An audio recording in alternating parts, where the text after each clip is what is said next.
দুর্গাপুরকে আমরা ইস্পাত নগরী হিসেবেই চিনি, তাই না? কিন্তু জানেন, আজ এই শহর এক অন্যরকম যুদ্ধের জন্য তৈরি হচ্ছে।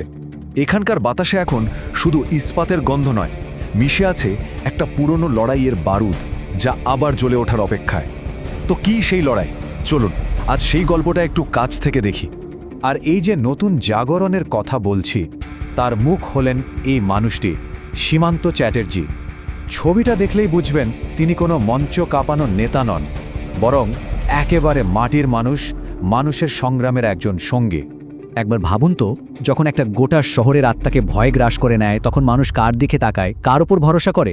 এই প্রশ্নটাই কিন্তু আজ দুর্গাপুরের প্রত্যেকটা মানুষের মনে ঘুরছে। আর এই প্রশ্নের উত্তর খোঁজার মধ্যেই লুকিয়ে আছে আজকের এই লড়াইয়ের আসল কারণ।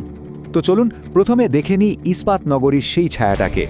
ঠিক কি হয়েছে যে এই গর্ভের শহর আজ এমন একটা গভীর সংকটের মুখে দাঁড়িয়ে? দুর্গাপুর নামটা শুনলেই চোখের সামনে কি ভাসে?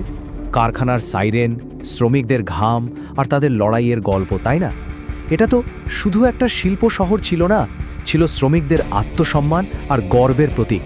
কিন্তু আজ সেই গর্বটাই যেন কোথাও হারিয়ে যেতে বসেছে। সেই গর্বের ওপর একটা কালো ছায়া নেমে এসছে। লোহা আর বালি মাফিয়ার দাপট, সাথে সিন্ডিকেট রাজের জুলুম। সাধারণ মানুষের যেন নিঃশ্বাস বন্ধ হয়ে আসছে। আর সবচেয়ে বড় আতঙ্কের বিষয় কি জানেন? শহরের মায়েরা এখন তাদের মেয়েদের নিরাপত্তা নিয়ে সারাক্ষণ ভয়ে থাকেন। মনে হচ্ছে শহরটা তার আত্মসম্মানটাই হারিয়ে ফেলছে। আর ঠিক এই রকম একটা অন্ধকার সময়ে মানুষ কিন্তু এমন একজনের দিকে তাকাচ্ছে, যিনি বাইরের কেউ নন, তাদেরই নিজেদের লোক, তাদের ঘরের ছেলে। তিনি হলেন সীমান্ত চ্যাটার্জি। দুর্গাপুরের মানুষ কিন্তু তাকে কোনো বড় মাপের নেতা হিসাবে চেনে না। তাদের কাছে ওর একটাই পরিচয়, ঘরের ছেলে, মানে যিনি তাদেরই একজন। আসলে ওর পরিচয়টা তো কোনো রাজনৈতিক দলের এসি ঘরে বসে তৈরি হয়নি। ওর পরিচয় তৈরি হয়েছে কারখানার গনগনে গরম মেঝেতে, সাধারণ শ্রমিকদের ঘাম আর সংগ্রামের সাথে মিশে। তাহলে চলুন এবার একটু পেছনে ফিরে দেখি, কিভাবে কারখানার সেই আগুনই তাকে একজন লড়াকু নেতা হিসেবে গড়ে তুলল। তার এই লড়াইয়ের শুরুটা হয়েছিল হিন্দুস্তান স্টিল এমপ্লয়িজ ইউনিয়ন, অর্থাৎ HSU-তে। এটাই ছিল তার লড়াইয়ের আতুরঘর।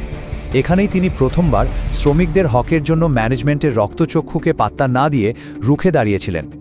আর তার আপসহীন মনোভাবটা কেমন ছিল জানেন? শ্রমিকদের জন্য লড়তে গিয়ে একবার নয়, বারবার চাকরি থেকে সাসপেন্ড হয়েছেন। এমনকি ম্যানেজমেন্টের চাপে নিজের বাড়ি পর্যন্ত ছাড়তে হয়েছে তাকে। কিন্তু তারপরেও কি তিনি থেমেছেন? এক মুহূর্তের জন্য না। আজও যদি আপনি কারখানার পুরনো শ্রমিকদের সাথে কথা বলেন, তাদের মুখে মুখে শুনবেন সেই সব দিনের গল্প। তাদের কাছে তিনি সীমান্তদা, একটা ভরসার নাম। কারণটা খুব সোজা, এই মানুষটা কখনো নিজের লাভ ক্ষতির কথা ভাবেননি। সব সময় তাদের অধিকারের জন্য সবার আগে এসে দাঁড়িয়েছেন। তো কারখানার ভেতরের সেই লড়াই কিভাবে আজ শহরের লড়াইয়ে পরিণত হলো? চলুন এবার সেই সংযোগটা খুঁজে বের করি। দেখুন, দুর্গাপুর পূর্বের একটা ইতিহাস আছে। এখানকার মানুষ বরাবরই নিজেদের মাটির নেতাকে বেছে নিয়েছে। মনে করে দেখুন, 2016 সেই রাজনৈতিক ঝড়ের মধ্যেও তারা কিন্তু আর এক শ্রমিক নেতা সন্তোষ দেবরায়ের ওপরই ভরসা রেখেছিল। তাই সীমান্ত চ্যাটার্জির এই উঠে আসাটাকে অনেকেই সেই পুরনো ঐতিহ্যেরই একটা পুনরাবৃত্তি হিসেবে দেখছেন। আসলে লড়াইয়ের ময়দানটা শুধু বদলেছে, বুঝলেন, কিন্তু লড়াইটা একই রয়ে গেছে। দেখুন, আগে প্রতিপক্ষ ছিল কারখানার দমনমূলক ম্যানেজমেন্ট, আর এখন প্রতিপক্ষ শহরের মাফিয়া। আগে লক্ষ্য ছিল শ্রমিকের মর্যাদা আদায় করা, এখন লক্ষ্য নাগরিকের নিরাপত্তা নিশ্চিত করা। আর অস্ত্রতা আগেও যা ছিল আজও তাই আছে, মানুষের একতা। আর তাদের প্রচারের মূল স্লোগানটাও ঠিক এই জায়গা থেকেই আসছে, মাফিয়াদের ভয় দেখাতে পারে কেবল শ্রমিকের হাতুড়ি। এই একটা লাইনের মধ্যেই যেন পুরো রণকৌশলটা লুকিয়ে আছে। বার্তাটা একদম পরিষ্কার, শ্রমিকের হাতুড়ির সামনে মাফিয়ারা দাঁড়াতে পারবে না।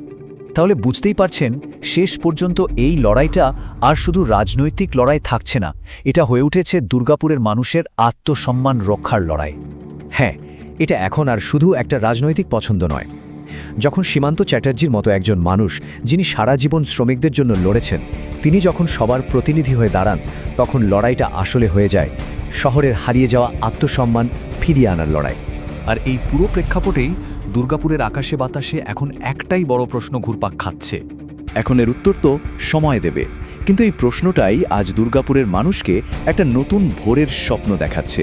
এমন একটা ভোরের স্বপ্ন যেখানে শহরের রাস্তায় ভয় নয়, ভরসা রাজ করবে।